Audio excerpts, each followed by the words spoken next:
নমস্কাৰ আপোনালোক সকলোকে মোৰ ইউটিউব চেনেল টিচাৰ্ছ কৰ্ণাৰলৈ পুনৰ এবাৰ স্বাগতম জনাইছোঁ।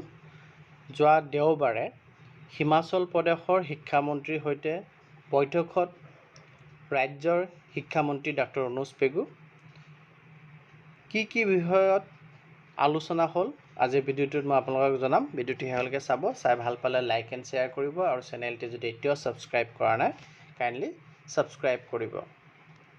হিমাচল প্ৰদেশৰ শিক্ষামন্ত্ৰীগৰাকীয়ে অসম চৰকাৰৰ শিক্ষা বিভাগে প্ৰয়োগ কৰা শিক্ষা হেতু এপ আৰু শিক্ষক শিক্ষয়িত্ৰীৰ অনলাইন বদলীকৰণৰ প্ৰক্ৰিয়াক ভূয়সী প্ৰশংসা কৰে। মুখ্যমন্ত্ৰী ডক্টৰ হিমন্ত বিশ্ব শৰ্মাৰ নেতৃত্বাধীন অসম চৰকাৰৰ শিক্ষা বিভাগে ৰূপায়ণ কৰি থকা বিভিন্ন অভিলাষী আৰু সুদূৰপ্ৰসাৰী পদক্ষেপসমূহৰ বিষয়ে ধাৰণা লোৱাৰ উদ্দেশ্যে আজি হিমাচল প্ৰদেশৰ শিক্ষামন্ত্ৰী ৰোহিত ঠাকুৰৰ নেতৃত্বত হিমাচল প্ৰদেশৰ শিক্ষা বিভাগৰ বিষয়াসহ 13জনীয়া এটা দলে গুৱাহাটীত উপস্থিত হৈ অসম চৰকাৰৰ শিক্ষামন্ত্ৰী ডাক্তৰ অনুজ পেগু আৰু শিক্ষা বিভাগৰ বিষয়াবৰ্গৰ সৈতে জনতা ভৱনৰ তেওঁৰ কাৰ্যালয়ৰ সভাকক্ষত এখন বৈঠকত মিলিত হয়। উক্ত বৈঠকত প্ৰথমে হিমাচল প্ৰদেশৰ শিক্ষা বিভাগৰ বিষয়াসকলে তেওঁলোকৰ বিভাগ সম্পৰ্কে এক বিস্তৃত বৰ্ণনা দাঙি ধৰে।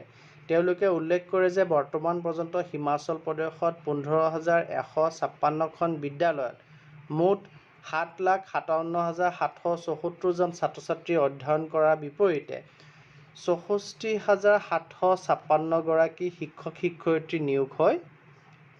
ইয়াৰ পিছতে অসম চৰকাৰৰ শিক্ষা বিভাগৰ বিষয়াসকলে অসমৰ শিক্ষা বিভাগত ৰূপায়ণ হৈ থকা শিক্ষা হেতু এপ, শিক্ষক শিক্ষয়িত্ৰীৰ অনলাইন বদলীকৰণ, আৰোহণ, গুণোৎসৱ, সমৰ্থ পৰ্টেল, টেলি ক্লাছৰুমকে ধৰি চাহ বাগিচা এলেকাত শিক্ষাৰ মান উন্নীতকৰণৰ অৰ্থে নতুন বিদ্যালয় স্থাপন আদি চৰকাৰৰ দ্বাৰা শৈক্ষিক দিশত গ্ৰহণ কৰা বিভিন্ন উত্তম ব্যৱস্থাৰ বিষয়ে হিমাচল প্ৰদেশৰ প্ৰতিনিধি দলক অৱগত কৰে।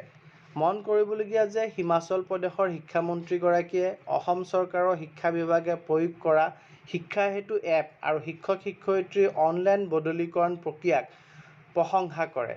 এই এপৰ জৰিয়তে অসম চৰকাৰৰ শিক্ষা বিভাগে পূৰ্বৰ তুলনাত অদৃশ্য ছাত্ৰ-ছাত্ৰীৰ বাবে বছৰি মধ্যাহ্ন ভোজন, বিনামূলীয় পাঠ্যপুথি, ইউনিফৰ্মৰ বাবদ 200 কোটিৰ অধিক টকা বছৰি ৰাহি কৰা বুলি জানিব পাৰি বিভাগীয় মন্ত্ৰীগৰাকীক প্ৰশংসা কৰে।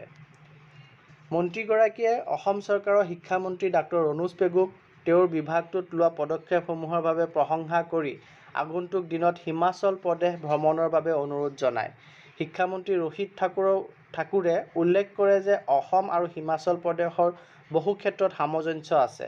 ৰাজ্যৰ চহকী ঐতিহ্যই তেওঁক সদায় আকৰ্ষিত কৰি আহিছে বুলি জানিবলৈ দি মন্ত্ৰীগৰাকীয়ে কয় যে নতুন শিক্ষানীতিৰ সুপ্ৰয়োগৰে শিক্ষাক্ষেত্ৰৰ উত্তৰণৰ বাবে ৰাজ্য চৰকাৰে গ্ৰহণ কৰা প্ৰচেষ্টা সঁচাকৈয়ে প্ৰশংসনীয়।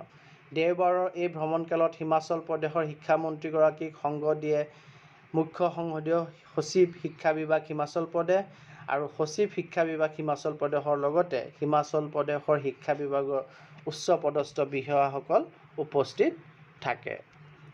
গতিকে আমাৰ অসম চৰকাৰ আৰু অসম চৰকাৰৰ শিক্ষা বিভাগৰ কাৰণে এটি ভাল খবৰ যে হিমাচল প্ৰদেশৰ শিক্ষা বিভাগৰ যি 13জনীয়া এটি প্ৰতিনিধি দল আমাৰ অসমলৈ আহিছিল, তেওঁলোকে আমাৰ অসমৰ শিক্ষা ব্যৱস্থা বা শিক্ষা বিভাগৰ পদক্ষেপসমূহক লৈ সন্তুষ্টি প্ৰকাশ কৰিছে আৰু আমাৰ বিভাগক প্ৰশংসা কৰি থৈ গৈছে।